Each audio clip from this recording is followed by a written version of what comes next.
আল্লাহ আমার রব, দমে দমে তনু মনে তারি অনুভব। সুবহানাল্লাহ পড়ো সবাই।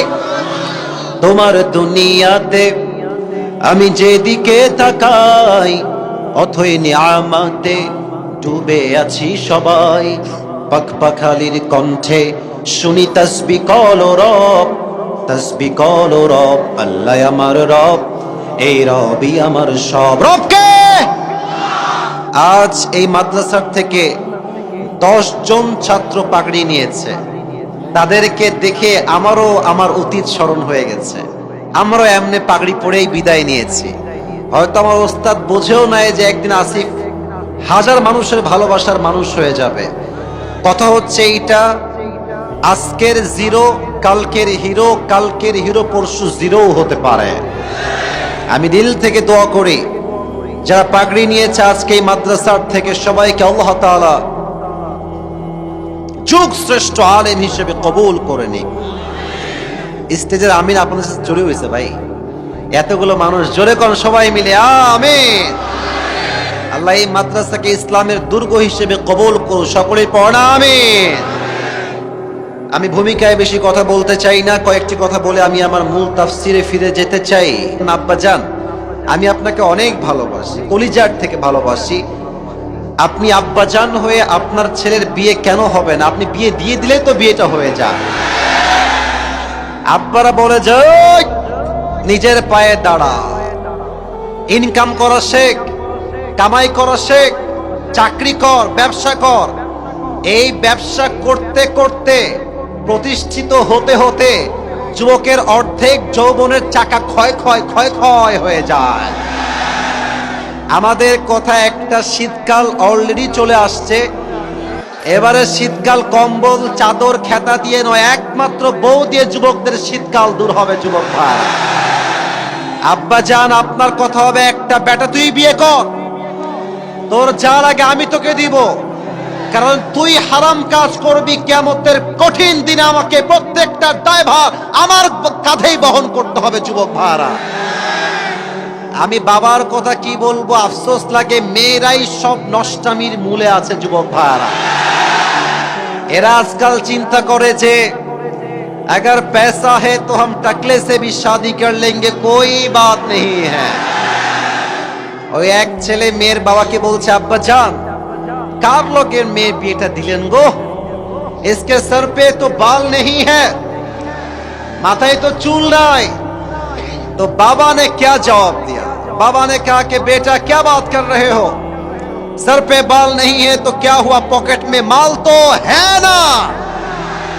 তার মানে কিছু বাবার চিন্তা হচ্ছে ছেলের টাকা থাকলেই মেয়ে যাবে, ডাজন্ট ম্যাটার তার মাথায় চুল আছে কিনা। আমি দেখেছি, নিজের চোখে দেখেছি, মেয়ে যদি সরকারি চাকরিজীবী কোনো ছেলের সাথে প্রেম করে, বাপ মায়ের সামনে ওপেনলি সে প্রেম করে, বলে সরকারি চাকরিজীবী, প্রেম করলেও রাজি, বিয়ে করলেও আমরা রাজি। আর যখন আমাদের মতো ছেলে যাদের কোনো সরকারি চাকরি নাই, হয় কোনো ব্যবসা করি অথবা কোনো জব অথবা কোনো দোকান আছে আমাদেরকে বলে যে বাবা কি কর, বলে আমার তো সরকারি চাকরি নাই, বলে আল্লাহ হাফেজ, টাটা, বাই বাই। ছেলে আসছে আর একটা, আমি কিন্তু দিনদার, মুখে কিন্তু দাড়ি আছে, জুব্বা আছে, নামাজও পড়ি, বাই বাই বলছে। আরেকজন আসছে, লুঙ্গি পরে এসেছে, শার্টের বোতাম খোলা, মাথায় চান্দু, চুল নাই। তো বলছে আপনি কি করেন? বলছে সরকারি।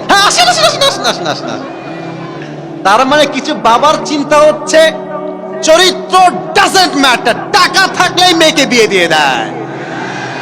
আমি আপনাকে একটা কথা বলি, মুরব্বী আব্বা জান, মায়েরা, টাকা দেখে বিয়ে দিলে টাকা পাবেন, বাট মনের শান্তি আপনি কখনো খুঁজে পাবেন না।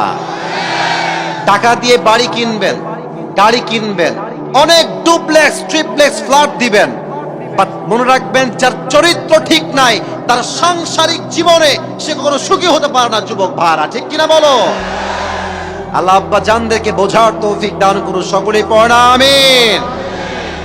সেকেন্ড কথা, আমি আমার কলিজার টুকরা মা বোনদের জন্য অ্যাড্রেস করে একটা কথাই বলতে চাই, অনেক মায়েরা আজকে বোরকা পরে মাহফিলে এসে আমি দেখছিলাম ওই দিক থেকে আসার সময়। আমার কথা তোমরা একমত হবা বলে আমি আশা রাখি যুবক ভাইয়েরা, বোরকা পড়লে কিন্তু প্রকৃতপক্ষে দিনদার হওয়া যায় না। রাস্তাঘাটে যত মেয়ে প্রেম করে বেড়ায় দেখবা তার 80% মেয়ে বোরকা পরেই প্রেম করে বেড়ায়। देखलेई मने होबे यार ये तो अभी के अभी जन्नत से भाग के दुनिया में उतर के आई है यार, इतनी अच्छी लड़की कोई हो सकता है यार।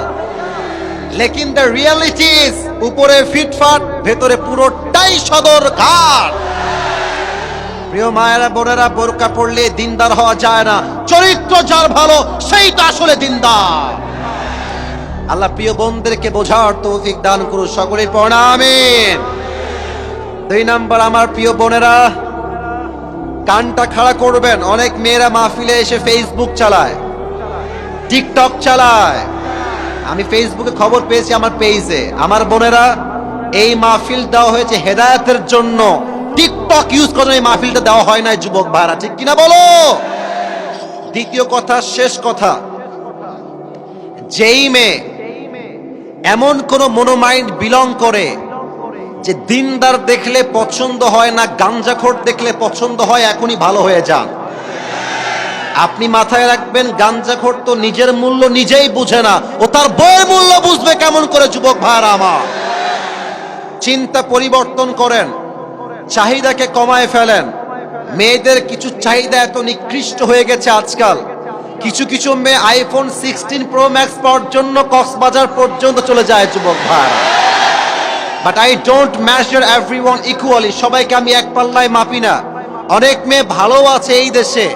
আমাদের কথা একটা, আমার বউ, আমার মা, আমার ভাবি, আমার বাসার খালা যে আছে, একটাই কথা, আমার বাসায় থাকতে হলে 5 ওয়াক্ত নামাজিও হওয়া লাগবে, খাস পর্দা করে বাহিরেও বের হওয়া লাগবে। এইখান থেকে শুরু করে নিয়ে ওই পর্যন্ত সবাই যদি আজকে নিয়ত করে যে আমার মাকে বলবো, আম্মা তুমি যদি পর্দাশীল না হও আমি তোমাকে আমার মা হিসেবে পরিচয়ই দিব না। প্রত্যেকটা স্বামী, কথা কিন্তু আমি মজার ছলে বলছি না, আমি কিন্তু খুবই সিরিয়াস কথা বলছি। আমি যদি আমার বউকে বলি এই তুই যদি পর্দা না করিস তোকে তালাক দিব, ওর বাপেরও ক্ষমতা নাই পর্দা ছাড়া বাহিরে বের হওয়ার। যুবক ভাই, সমস্যা আপনার ভেতরে। আপনি দেখছেন আপনার বউটা বাহিরে বেপর্দায় বের হয়, আপনি কথা বলেন না কেন? যুবক ভাইরা, আপনাকে বলতে হবে তুই আমার বউ, তুই যদি আমার সঙ্গে থাকতে চাস তোকে 5 ওয়াক্ত নামাজও পড়তে হবে, বোরকাও পড়তে হবে, এমন ভাবে দেহের কোনো একটা অঙ্গ প্রত্যঙ্গের ভাঁজ বোঝা যাবে না।